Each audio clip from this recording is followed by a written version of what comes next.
안녕하세요. 소중한 하루 잘 보내고 계신가요? 오늘 도착한 사연 전해드리겠습니다. 야, 더러워. 이딴 식으로 닦은 거야? 강남 최고급 호텔 경비가 이 정도밖에 못해? 그냥 가만히 나 있어요. 노인네가 뭘 한다고. 여기 없는 척이나 하세요. 서울 강남 한복판. 화려한 조명이 빛나는 5성급 호텔의 로비입니다. 한쪽에 단정한 제복을 입은 74세의 노인 이만수가 서 있습니다. 꼿꼿한 자세로 손님들을 맞이하는 그의 눈빛은 깊고 조용합니다. 얼마 전까지만 해도 많은 사람들이 그를 발견하지 못했습니다. 그저 호텔 한 구석에 서 있는 늙은 경비로만 여겼죠. 이만수는 매일 아침 5시에 일어나 깔끔하게 면도를 하고 제복에 먼지 하나 없이 단정하게 차려입습니다. 아무도 알아주지 않지만 그는 자신만의 원칙으로 삶을 살아갑니다. 젊은 직원들의 수군거림과 무시하는 태도에도 표정 하나 변하지 않습니다.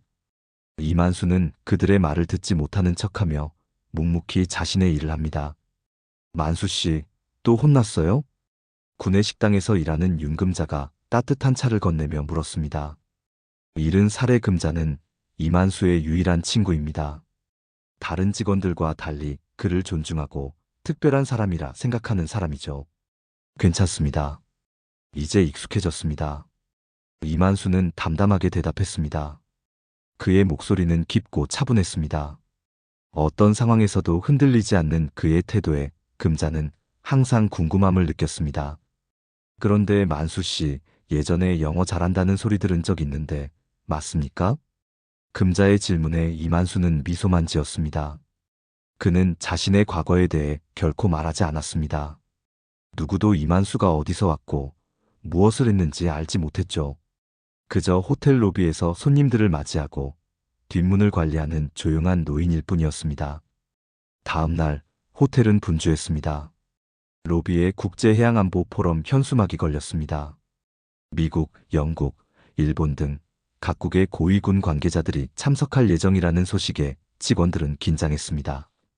38세의 최성훈 지배인은 젊은 직원들을 모아 업무를 배분했습니다. 이번 행사는 우리 호텔의 명성이 걸린 자리입니다. 김 대리는 영접팀, 박주임은 자료 준비, 이사원은 통역사 안내를 맡으세요. 그리고 이만수에게 향했습니다. 이 할아버지는 그냥 뒷문만 지키세요. 중요한 손님들은 정문으로 들어옵니다. 이만수는 고개를 숙여 인사했습니다. 아무 말도 하지 않았지만 그의 눈빛은 무언가를 감추고 있었습니다. 호텔의 분위기는 시간이 갈수록 더욱 긴장감이 맴돌았습니다. 행사 개막이 1시간 앞으로 다가왔을 때 예상치 못한 사건이 발생했습니다. 최성훈 지배인의 휴대전화가 요란하게 울렸습니다. 뭐라고요? 맹장염이라고요? 지금 응급실에요? 지배인의 목소리가 떨리기 시작했습니다. 통역사가 갑작스러운 맹장염으로 응급실에 실려갔다는 소식이었습니다. 그의 이마에 굵은 땀방울이 맺혔습니다. 이게 무슨... 어떻게 지금... 지배인은 손을 부들부들 떨며 회의 자료를 확인하려 했지만 자료가 담긴 USB가 보이지 않았습니다. 하나둘 점점 더 많은 문제가 터져나왔습니다. 회의실 마이크 시스템에 문제가 생겼다는 보고도 들어왔습니다. 빨리 자료 찾아내세요. 마이크 점검은 끝났습니까? 영접팀은 준비됐습니까? 최성우는 신경질적으로 직원들을 다그쳤습니다. 로비는 쥐잡듯이 뒤지기 시작했고 직원들은 허둥지둥 뛰어다녔습니다. 그 와중에 이만수는 조용히 로비 한편에 서서 상황을 지켜보고 있었습니다. 제가 도울 수 있을지도 모릅니다. 이만수가 조심스럽게 최성훈에게 다가갔습니다. 하지만 지배인은 그를 쳐다보지도 않았습니다. 여기 VIP 행사입니다. 뒤에서 조용히 계세요. 감정이 격해진 최성훈은 이만수를 거칠게 밀쳐냈습니다. 몇몇 젊은 직원들은 낄낄거리며 웃었습니다. 영어는커녕 한글도 제대로 못 읽으시는 거 아닙니까? 한 직원의 말에 다른 직원들도 웃음을 참지 못했습니다. 이만수는 아무 말 없이 돌아섰습니다. 그의 표정은 여전히 담담했지만 눈빛에는 슬픔이 깃들어 있었습니다. 그때 로비에 소란이 일었습니다. 미국 해군 제독이 도착한 것입니다. 최성우는 급하게 앞으로 나서며 어색한 영어로 인사를 건넸습니다.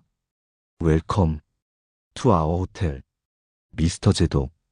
제독은 미소를 지으며 무언가를 물었지만 최 지배인은 그의 빠른 영어를 전혀 알아듣지 못했습니다. 얼굴이 하얗게 질린 채 우물쭈물하는 모습이 역력했습니다. 총 지배인과 호텔 회장도 자리에 있었지만 그들 역시 영어에 능숙하지 않아 굳어버렸습니다. 소리, 테스트, 마이크. 최성우는 당황한 나머지 알아들을 수 없는 말을 중얼거렸습니다. 제독은 의아한 표정으로 주변을 둘러보았습니다. 그 순간 로비는 어색한 침묵에 휩싸였습니다. 윤금자는 구석에서 불안한 표정으로 이만수를 바라보았습니다. 이만수 역시 그 상황을 지켜보고 있었습니다. 그의 눈에는 무언가 결심한 듯한 빛이 돌았습니다. 한편 호텔 뒤편에서는 몇몇 직원들이 필사적으로 USB를 찾고 있었습니다. 하지만 아무리 찾아도 보이지 않았습니다. 시간은 점점 흘러갔고 행사 시작 시간은 다가오고 있었습니다. 이만수는 천천히 깊은 숨을 내쉬었습니다. 그리고 조용히 제복의 먼지를 털어냈습니다. 그의 눈에는 오랫동안 감추어왔던 무언가가 깨어나는 듯 했습니다. 그는 천천히 걸음을 옮겼습니다. 이만수는 결연한 표정으로 앞으로 나섰습니다. 그의 걸음은 더 이상 노인의 것이 아니었습니다. 등은 곧게 펴졌고 눈빛은 단단해졌습니다. 마치 오랫동안 쓰지 않았던 갑옷을 다시 입은 듯한 모습이었습니다. 제가 통역하겠습니다. 이만수의 목소리는 조용했지만 확고했습니다.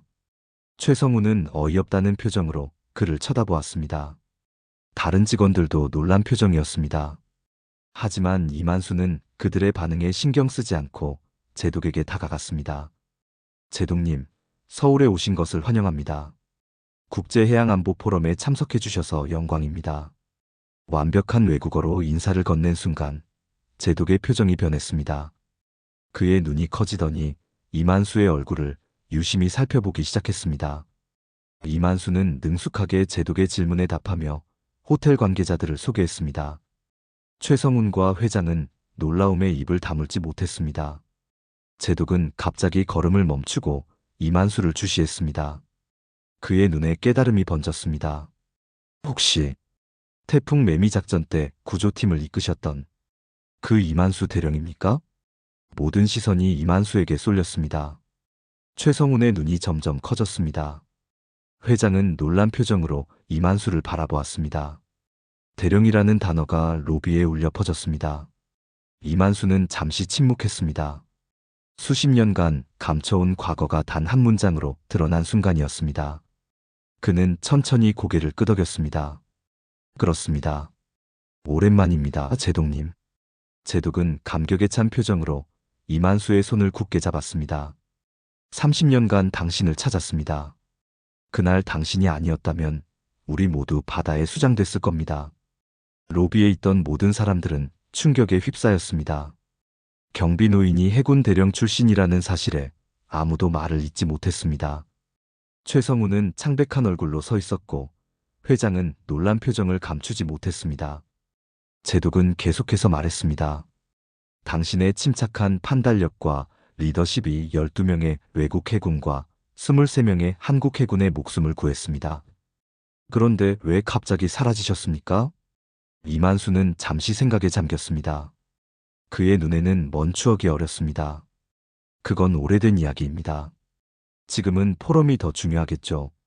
이만수는 자연스럽게 화제를 돌렸습니다. 그의 모습은 이제 호텔 경비원이 아니라 경험 많은 군 장교의 모습이었습니다. 제독은 이해한다는 듯 고개를 끄덕였고 두 사람은 나란히 회의장으로 향했습니다. 윤금자는 구석에서 이 모든 광경을 지켜보았습니다. 그녀의 눈에는 자랑스러움과 감동의 눈물이 맺혔습니다. 오랫동안 특별하다고 느꼈던 그 직감이 맞았던 것입니다. 이제 호텔은 완전히 다른 분위기로 변했습니다. 방금 전까지 이만수를 무시하던 직원들은 놀란 표정으로 그를 쳐다보았습니다. 그들의 눈에는 당혹감과 부끄러움이 깃들어 있었습니다. 이만수와 제독은 회의장으로 향했습니다. 이만수의 걸음걸이는 더 이상 노인의 것이 아니었습니다. 그의 등은 곧게 펴졌고 눈빛은 자신감으로 가득했습니다. 주변 직원들은 놀란 눈으로 그를 바라보았습니다. 회의장에 들어서자 이만수는 마치 오랜 친구들을 만난 듯 외국군 관계자들과 인사를 나누었습니다. 그의 입에서 나오는 말은 더 이상 수줍은 노인의 목소리가 아니었습니다. 단호하고 명확한 어조로 통역을 시작했습니다. 제동님께서는 현재 동아시아 해역의 안보 상황에 대해 심각한 우려를 표명하셨습니다. 특히 국제해양법 준수와 연안국 간 협력이 필요하다고 강조하십니다. 이만수의 통역은 완벽했습니다. 전문 용어들을 정확하게 전달하며 때로는 군사 전략에 대한 자신의 견해까지 덧붙였습니다. 제독과 다른 외국군 관계자들은 그의 말에 고개를 끄덕이며 존경의 눈빛을 보냈습니다. 한편 최성우는 회의장 구석에서 창백한 얼굴로 서 있었습니다. 그의 눈에는 당혹감과 공포가 스쳐 지나갔습니다. 무시하고 조롱했던 노인이 이토록 대단한 인물이었다는 사실에 충격을 받은 것이었습니다. 회의 자료를 소개하겠습니다만. 이만수가 자료를 찾자 최성우는 더욱 창백해졌습니다. 자료가 담긴 노트북이 아직 발견되지 않은 상황이었습니다. 그때 이만수는 자신의 주머니에서 작은 메모장을 꺼냈습니다. 제가 어제 예습한 내용이 있습니다. 제동님, 이 자료를 참고하시면 좋겠습니다. 이만수는 자신이 직접 작성한 메모를 건넸습니다. 제독은 그 메모를 받아들고 놀란 표정을 지었습니다. 그 메모에는 포럼에서 논의될 주요 내용들이 체계적으로 정리되어 있었습니다. 이 정도면 충분합니다. 이만수 대령, 감사합니다. 제독의 말에 이만수는 고개를 끄덕였습니다. 최성우는 점점 더 불안해 보였습니다. 그는 자리를 피하려 했지만 회장이 그를 붙잡았습니다. 최 지배인, 노트북은 어디 있습니까? 회장의 질문에 최성우는 대답하지 못했습니다. 그의 이마에 식은땀이 맺혔습니다. 회의는 계속되었고 이만수는 완벽하게 통역을 이어갔습니다. 때로는 자신의 경험을 바탕으로 한 의견을 덧붙이기도 했습니다. 1993년 태풍 매미 당시 우리는 이러한 통신 시스템의 중요성을 몸소 체험했습니다. 그때 우리가 가졌던 교훈은 지금도 유효합니다. 이만수의 말에 제독은 깊이 공감했습니다. 그들은 마치 오랜 전우처럼 서로의 경험을 나누었습니다. 이만수의 깊은 지식과 경험은 회의를 더욱 풍성하게 만들었습니다. 밖에서는 직원들이 여전히 노트북을 찾고 있었습니다. 한 직원이 최성훈의 사무실에서 노트북을 발견했다는 소식이 들려왔습니다.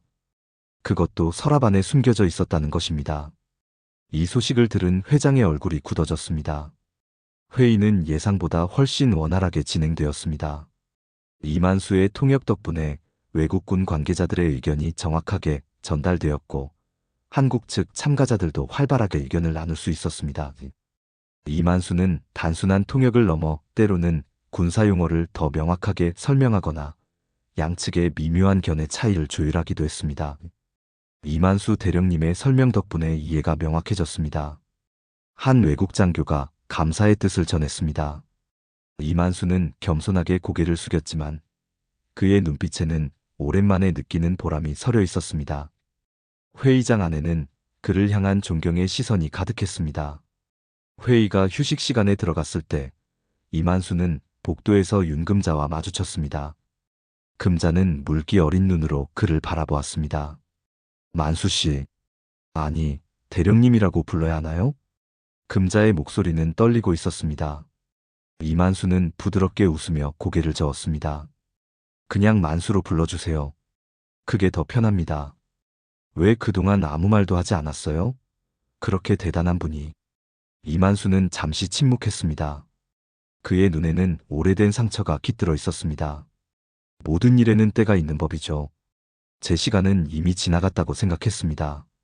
이만수의 말에는 깊은 의미가 담겨 있었습니다. 금자는 더 묻고 싶었지만 그의 표정에서 더 이상 말하고 싶지 않다는 것을 느꼈습니다. 한편 최성우는 회장실에 불려갔습니다. 회장의 표정은 엄중했습니다.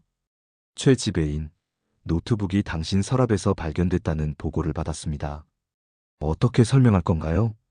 최성우는 얼굴이 하얗게 질렸습니다. 그는 입술을 떨며 변명을 시도했습니다. 그것은 제가 보관하려고 실수로 서랍 깊숙이 숨겨두었단 말입니까? 이번 일은 단순한 실수가 아닌 것 같군요.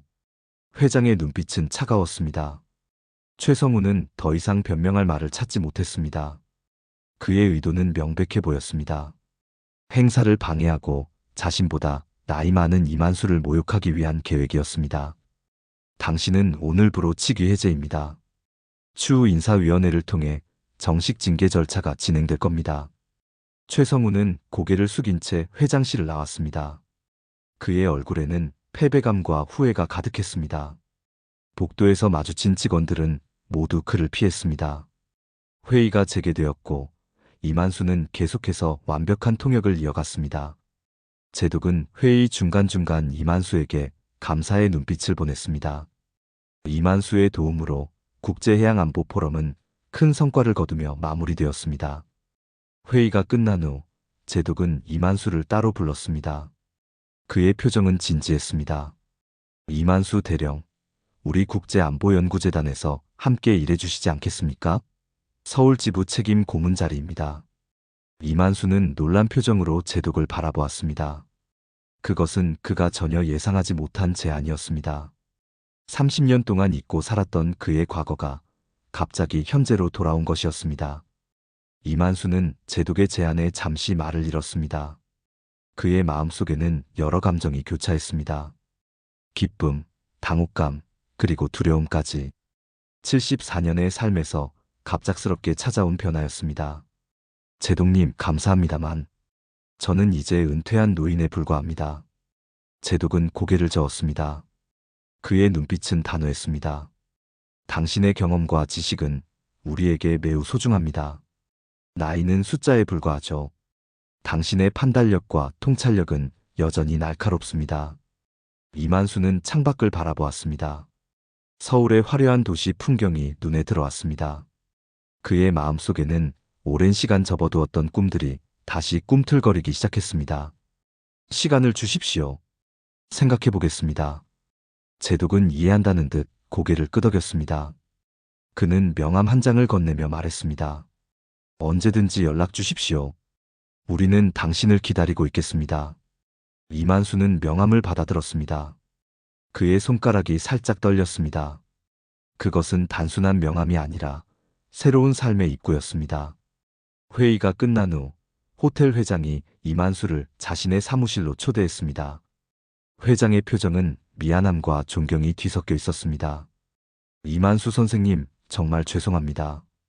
우리가 얼마나 무례했는지 생각하면 부끄러울 따름입니다. 이만수는 담담하게 대답했습니다. 괜찮습니다. 모든 일에는 이유가 있는 법이죠. 회장은 자리에서 일어나 창가로 걸어갔습니다. 그의 목소리에는 진심이 담겨 있었습니다. 우리가 이런 분을 단순한 경비원으로만 대했다니. 이제라도 제대로 된 자리를 마련하고 싶습니다. 호텔 고문으로 모시고 싶습니다. 이만수는 잠시 생각에 잠겼습니다. 하루 사이에 그의 인생이 완전히 달라졌습니다. 아침에 무시당하던 노인에서 이제는 모두가 원하는 인재가 되었습니다. 회장님 고맙습니다.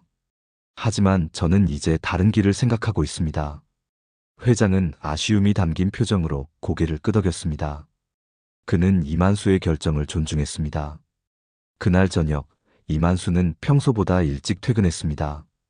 그는 한강변을 천천히 걸었습니다. 강물은 조용히 흐르고 있었고 저녁 노을이 아름답게 물들어 있었습니다. 마치 그의 인생처럼 새로운 빛으로 물들어가는 것 같았습니다. 그의 휴대전화가 울렸습니다. 아들이었습니다. 아버지, 텔레비전 봤어요? 아버지가 뉴스에 나왔어요. 이만수는 놀랐습니다. 그는 매체에 관심을 받을 것이라고는 생각하지 못했습니다. 그래? 무슨 내용이었니? 국제해양안보 포럼에서 활약하신 전 해군 대령님 이야기예요. 아버지 사진도 크게 나왔어요. 왜 그동안 아무 말씀도 안 하셨어요? 이만수는 한숨을 내쉬었습니다. 그는 과거의 이야기를 하고 싶지 않았습니다. 하지만 이제는 더 이상 숨길 수 없게 되었습니다. 긴 이야기란다. 직접 만나서 얘기하자. 통화를 마친 후 이만수는 한강변 벤치에 앉았습니다. 그는 주머니에서 제독이 준 명함을 꺼내 바라보았습니다. 새로운 시작, 새로운 도전.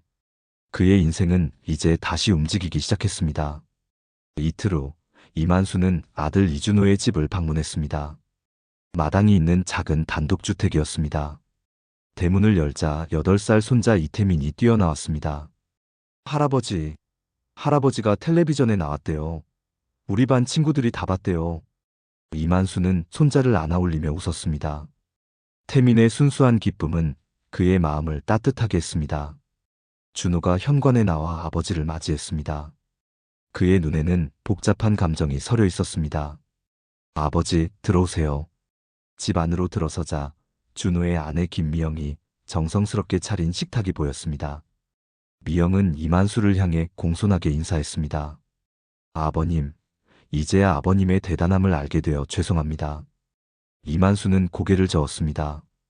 그의 표정은 담담했습니다. 그런 말은 하지 마라. 난 그저 내 일을 했을 뿐이니까. 식사 자리에서 준호는 조심스럽게 물었습니다. 아버지, 왜 그동안 아무 말씀도 안 하셨습니까? 해군 대령이셨다는 사실을, 그리고 그 구조작전에 대해서요. 이만수는 젓가락을 내려놓았습니다. 그의 눈에는 오래된 슬픔이 서려 있었습니다. 그날 우리는 35명의 목숨을 구했지만 2명의 대원을 잃었다. 내 명령으로 위험한 임무에 투입된 젊은이들이었지. 그 후 내 결정이 옳았는지 다른 방법은 없었는지 계속 자문했다. 방 안에 침묵이 흘렀습니다. 준호와 미영은 말없이 이만수를 바라보았습니다. 저녁 후에는 모든 것을 뒤로하고 조용히 살고 싶었다. 그래서 누구에게도 말하지 않았지. 아버지. 준호의 목소리에는 미안함이 가득했습니다. 그는 아버지가 홀로 짊어진 무게를 이제야 이해했습니다. 하지만 이제는 달라졌습니다. 제독님이 국제안보연구재단 고문직을 제안하셨습니다. 이만수의 말에 모두가 놀란 표정을 지었습니다. 태민은 할아버지를 자랑스럽게 바라보았습니다. 할아버지, 대단하시네요. 이만수는 손자의 머리를 쓰다듬었습니다. 그의 얼굴에 미소가 번졌습니다. 준호는 잠시 생각에 잠겼다가 진지한 표정으로 말했습니다. 아버지, 우리 이제 같이 살아요. 이 집은 충분히 넓습니다. 태민도 할아버지와 함께 지내고 싶어 합니다. 이만수는 깜짝 놀랐습니다. 그는 오랫동안 혼자 살아왔습니다. 가족과 함께 산다는 생각은 해본 적이 없었습니다. 그건 너희에게 부담이 되지 않을까? 미영이 다가와 이만수의 손을 잡았습니다. 아버님, 부담이 아닙니다. 오히려 영광입니다. 태민에게도 좋은 영향을 주실 겁니다. 이만수의 눈시울이 붉어졌습니다. 그는 오랫동안 느끼지 못했던 가족의 따뜻함을 다시 느꼈습니다. 고맙다. 정말 고맙다. 그날 밤, 이만수는 준호 가족의 집 게스트룸에서 하룻밤을 보냈습니다. 침대에 누워 천장을 바라보며 그는 생각했습니다. 74년의 삶, 그리고 이제 시작될 새로운 챕터. 그의 마음은 오랜만에 평온했습니다. 다음 날 아침, 이만수는 제독에게 전화를 걸었습니다. 제독님, 제안을 받아들이겠습니다. 일주일 후, 국제안보연구재단 서울지부 사무실. 이만수는 처음으로 책임 고문으로서 출근했습니다. 넓은 창문으로 서울의 도시 풍경이 한눈에 들어오는 고급스러운 사무실이었습니다. 벽에는 각국의 국기와 해군 관련 사진들이 걸려 있었습니다. 이만수 대령님, 환영합니다. 당신의 합류를 모두가 기다렸습니다. 제독이 직접 그를 맞이했습니다. 사무실 직원들은 존경의 눈빛으로 이만수를 바라보았습니다. 그들 중 몇몇은 이만수의 과거 업적에 대해 이미 알고 있었습니다. 많은 도움이 되도록 노력하겠습니다. 이만수는 겸손하게 대답했습니다. 그의 책상에는 이미 여러 자료들이 준비되어 있었습니다. 동아시아 해양 안보 현황, 국제해양법 동향, 최신 군사전략 분석 등. 그는 책상에 앉아 자료들을 꼼꼼히 살펴보기 시작했습니다. 아직도 날카로운 분석력을 갖고 계시군요. 옆자리의 젊은 연구원이 감탄했습니다. 이만수가 자료의 핵심을 정확히 짚어내는 모습에 모두가 놀랐습니다. 마치 30년이 하루처럼 느껴지는 순간이었습니다. 경험이 있을 뿐입니다. 여러분들의 새로운 시각도 중요하죠. 이만수는 젊은 연구원들의 의견도 진지하게 경청했습니다. 그의 리더십은 명령이 아닌 소통에 있었습니다. 모두가 자유롭게 의견을 나누는 분위기를 만들었습니다. 점심시간, 이만수는 윤금자에게 전화를 걸었습니다. 금자씨, 잘 지내고 있습니까? 만수씨, 어떻게 지내세요? 호텔은 완전히 달라졌어요. 최 지배인은 지방으로 좌천됐고 모두들 만수씨 이야기를 합니다. 이만수는 미소를 지었습니다. 윤금자는 여전히 그의 든든한 지지자였습니다. 저도 많이 달라졌습니다. 이제 연구재단에서 일하고 있고 가족과도 함께 살게 됐습니다. 정말요? 다행이네요. 언젠가 한번 찾아뵐게요. 통화를 마친 후 이만수는 창밖을 바라보았습니다. 서울의 풍경은 그가 젊었을 때와는 많이 달라져 있었지만 그 속에서 변하지 않는 가치를 찾는 것이 그의 새로운 임무였습니다. 저녁, 이만수는 준호의 집으로 돌아왔습니다. 태민이 학교 숙제를 하고 있었습니다. 할아버지, 도와주세요. 역사 숙제가 있어요. 이만수는 손자 옆에 앉았습니다. 태민의 교과서에는 한국 현대사가 실려 있었습니다. 할아버지는 이 역사의 한 부분이었단다. 그 시대를 살아온 사람으로서 해줄 수 있는 이야기가 많구나. 태민은 호기심 어린 눈으로 할아버지를 바라보았습니다. 이만수는 손자에게 자신의 경험과 역사의 교훈을 이야기해 주었습니다. 태민은 할아버지의 말 한마디 한마디를 소중히 받아들였습니다. 준호와 미영은 그 모습을 문간에서 지켜보았습니다. 그들의 눈에는 행복과 감사의 눈물이 맺혔습니다. 아버지가 우리와 함께하게 되어 정말 다행이야. 준호가 아내에게 속삭였습니다. 미영은 고개를 끄덕였습니다. 다음 날 아침, 이만수는 평소보다 일찍 일어났습니다. 그는 조용히 집 앞 작은 정원으로 나가 아침 공기를 마셨습니다. 동쪽 하늘이 붉게 물들기 시작했습니다. 새로운 하루의 시작이었습니다. 그는 깊은 숨을 들이마셨습니다. 가슴속에서 무언가가 풀리는 느낌이었습니다. 30년간 묻어두었던 과거의 상처와 자책감이 서서히 치유되고 있었습니다. 나는 이제야 진짜 가족의 품으로 돌아온 것 같다. 이만수는 마음속으로 중얼거렸습니다. 그의 얼굴에는 평온한 미소가 번졌습니다. 이제 그는 더 이상 숨지 않고 당당히 자신의 삶을 살아갈 준비가 되어 있었습니다. 과거의 영광스러운 순간들과 아픈 기억들을 모두 껴안은 채 새로운 삶을 시작할 준비가 되어 있었습니다. 동이 터오는 하늘을 바라보며 이만수는 마음속으로 다짐했습니다. 남은 인생, 가족과 함께 그리고 자신의 경험을 나누며 의미 있게 살아가리라고. 74세, 그의 인생에 새로운 장이 시작되고 있었습니다. 오늘의 사연은 여기까지입니다. 오늘도 귀한 시간 함께 해주셔서 감사합니다. 다음 사연으로 다시 찾아오겠습니다.